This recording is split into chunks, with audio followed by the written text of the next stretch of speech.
गृह मंत्रालय ने सीमावर्ती राज्यों में बीएसएफ के अधिकार का क्षेत्र बढ़ाने का फैसला किया।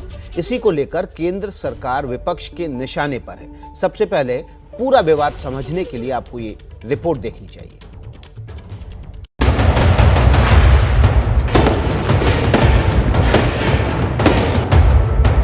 गवर्नमेंट ऑफ इंडिया ने किया है कि 50 किलोमीटर जो है वहाँ तक बीएसएफ कोई भी कार्रवाई कर सकते हैं कि बिल्कुल फेडरल स्ट्रक्चर पर उन्होंने डाका डाला है। बीएसएफ के बहाने केंद्र सरकार पर बरसे पंजाब के डिप्टी सीएम और गृह मंत्री सुखजिंदर सिंह रंधावा के इस गुस्से का कारण गृह मंत्रालय की एक अधिसूचना है। गृह मंत्रालय ने 11 अक्टूबर 2021 को अधिसूचना जारी कर बीएसएफ के तलाशी और गिरफ्तारी की नई सीमाएं तय कर दी हैं।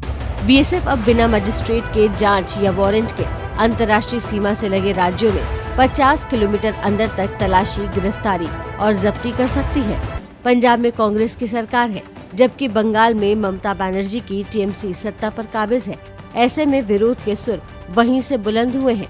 पंजाब में तो इस मामले पर चन्नी सरकार और कैप्टन अमरिंदर आमने सामने आ गए हैं। ये फेडरल स्ट्रक्चर एक बहुत बड़ा डाका है। 10 किलोमीटर का मतलब कि 50% पंजाब जो है वो बीएसएफ अपने अंडर लेना चाहते। बीएसएफ नहीं, गवर्नमेंट ऑफ इंडिया है। तो हाल ही में बागी हुए कैप्टन अमरिंदर ने इस फैसले का स्वागत किया है। कैप्टन अमरिंदर सिंह के सलाहकार रवीन ठुकराल ने उनकी ओर से ट्वीट करते हुए कहा, कश्मीर में हमारे जवान मारे जा रहे हैं। दिख रहा है कि ज्यादा से ज्यादा हथियार और नशीले पदार्थ पाकिस्तान की ओर से पंजाब में भेजे जा रहे हैं। बीएसएफ की बड़ी उपस्थिति और शक्तियां ही हमें मजबूत करेंगी। केंद्रीय सशस्त्र बलों को राजनीति में नहीं घसीटना चाहिए। पंजाब में केंद्र, कैप्टन और चन्नी सरकार आपस में भिड़े हैं, तो उधर बंगाल से भी इस फैसले के खिलाफ केंद्र पर निशाना साधा गया।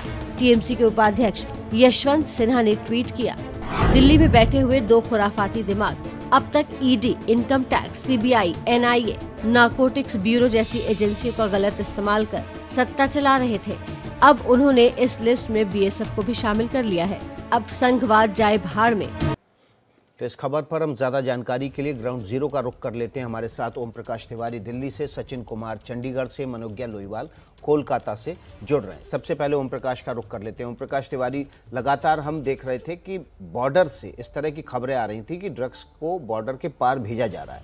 क्या ये नया कानून लागू करने से वो रोकथाम होगी, या जो राजनीतिक दल आरोप लगा रहे हैं कि ये जो है वो संघ का राज्यों के क्षेत्र में डाका है, वो ठीक है? देखिए विकास, मैं आपको बता दूं, केंद्र ने अपनी किसी ऐसी मंशा के तहत ये नियम लागू नहीं किया है। केंद्र का स्पष्ट तौर पर मानना है कि पिछले दिनों जो हालात देखे गए हैं अंतर्राष्ट्रीय अपराध से जुड़े हुए, उनमें लगातार बढ़ोतरी हो रही है, चाहे वो ड्रोन से रिलेटेड अटैक हो।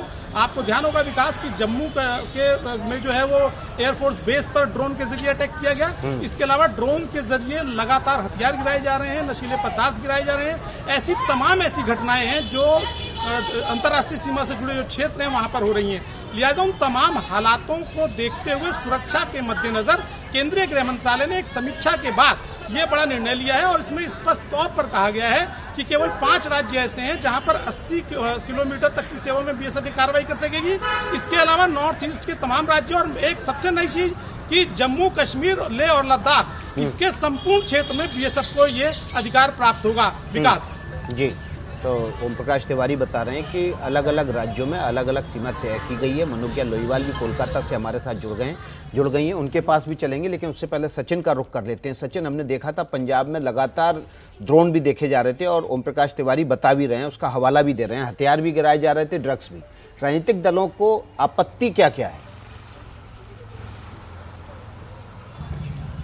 जी देखिए, सबसे पहले तो हमें ये समझना ज़रूरी है कि फेडरलिज्म का इशू जो है वो पंजाब में बहुत बड़ा मुद्दा है। ये इमोटिव इशू है, भावनात्मक मुद्दा है। ये तब से है जब पंजाब जो है अपने काले दौर से गुजर रहा था, आतंकवाद के दिनों से। तो कोई भी ऐसा डिसीजन केंद्र सरकार की तरफ से जिससे ये लगता है कि स्टेट्स के राइट्स को जो है एनक्रोच करता है, उसका जो है रिएक्शन जो है पंजाब में निश्चित तौर से होगा। और अब जब ये 50 किलोमीटर तक बीएसएफ का जो दायरा बढ़ाने के जो ऑर्डर्स आए हैं केंद्र सरकार के, उनके ऊपर जो है पंजाब में पॉलिटिकल पार्टीज जो हैं रिएक्शन जो है उनका बड़ा स्ट्रांगली आया है। हालांकि इसके ऊपर भी स्टेट में जो है पॉलिटिक्स जो है वो बड़ी तेजी से हो रही है। हमने पिछले कल देखा ये जब फॉर्मर पंजाब कांग्रेस प्रेसिडेंट सुनील जाखड़ उन्होंने एक ट्वीट किया, उन्होंने कहा कि चरणजीत सिंह चन्नी को टारगेट करके उन्होंने कहा कि आप क्या मांग रहे हैं केंद्र सरकार से, इसका ध्यान रखना चाहिए। उन्होंने मेंशन किया कि 5 तारीख को जब चरणजीत सिंह चन्नी जो मिलके आए थे होम मिनिस्टर अमित शाह को, तो कहीं ना कहीं ये जो डिसीजन है इसको वो लिंक कर रहे हैं उस मीटिंग से, कि उस मीटिंग से बाद वो कह रहे हैं कि अनजाने में चरणजीत सिंह चन्नी ने, चीफ मिनिस्टर ने आधा पंजाब जो है वो केंद्र सरकार के हवाले कर दिया है। वहीं अकाली दल जो है, अकाली दल कह रहा है कि ये डिसीजन जो है कहीं ना कहीं जो मौजूदा सरकार है उसकी सहमति के बिना नहीं हो सकता है। और दूसरी तरफ आम आदमी पार्टी है वो भी टारगेट कर रही है। और लोकल जो पॉलिटिक्स है यहाँ की, पंजाब की रीजनल पॉलिटिक्स, उसको समझें कि आपकी बात हम समझ गए। बंगाल का भी रुख कर लेते हैं। मनोज्ञा लोईवाल भी हमारे साथ कोलकाता से जुड़ी हुई हैं। मनोज्ञा, जाहिर तौर पर टीएमसी तो इसकी जमकर खिलाफत करेगी ही।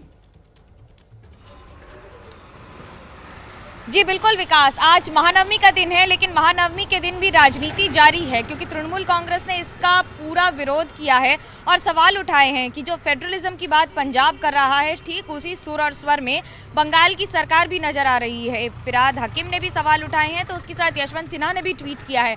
लेकिन पार्टी का स्टैंड बड़ा क्लियर है कि केंद्र सरकार के इस फैसले के खिलाफ आवाज उठाएंगे और हो सकता है पूजा के बाद कोई मुहिम चलाएं।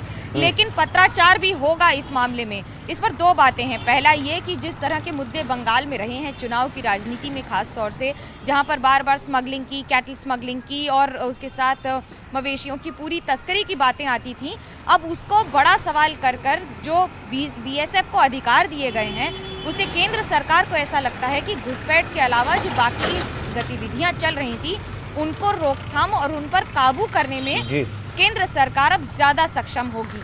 लेकिन असम और त्रिपुरा में नियम बदलने से, क्योंकि बीजेपी की सरकार है, बहुत ज्यादा फर्क नहीं पड़ रहा है। जी, तो मनोज्ञा लोईवाल जानकारी दे रही हैं कि इस फैसले के अपने अपने तरीके से तमाम दल राजनीतिक मतलब दिखा रहे हैं, मतलब निकाल रहे हैं, और इसी वजह से इस मसले को लेकर अब राजनीति कर रहे हैं।